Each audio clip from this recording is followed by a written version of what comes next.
आपल्याला आज पर्सेंटेज कसे काढायचे ते पाहायचंय. अतिशय सोपं गणित आहे.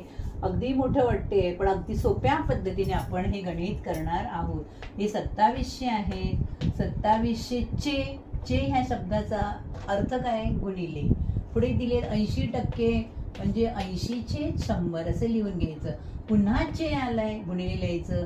40% म्हणजे 40ला 100ने भागायचं असा त्याचा अर्थ होतो. आता हे आपल्याला संख्या लहान करून घ्यायचे व लहान करण्यासाठी कशा करायच्या तर शून्य कट करायचे. हे 2 शून्य आणि हे 2 शून्य गेले म्हणजे अंश आणि छेदस्थानचे हे 0 0 गेले.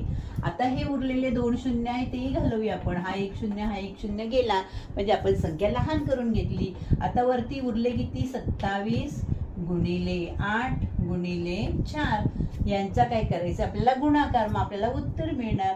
म्हणजे 27ला पण 8ने काय करायचंय? गुणायचंय. कसं गुणायचंय? 8 7 56. 56चे 6 आले 5. 8 दुणे 16 आणि 5 21. आता ह्या 4ने गुणायचं. 4ने 6 चोक 24चे 4 हातचे आले 2. 4 एके 4 आणि 2 किती झाले? 4 आणि 2 झाले 6 आणि 4 दुणे 8. किती उत्तर आलं? 864. इथे ऑप्शन दिलेले आहे त्यातला पहिलाच जो आहे तो बरोबर उत्तर आहे. आवडल्यास नक्की लाईक शेअर सबस्क्राईब करा. धन्यवाद.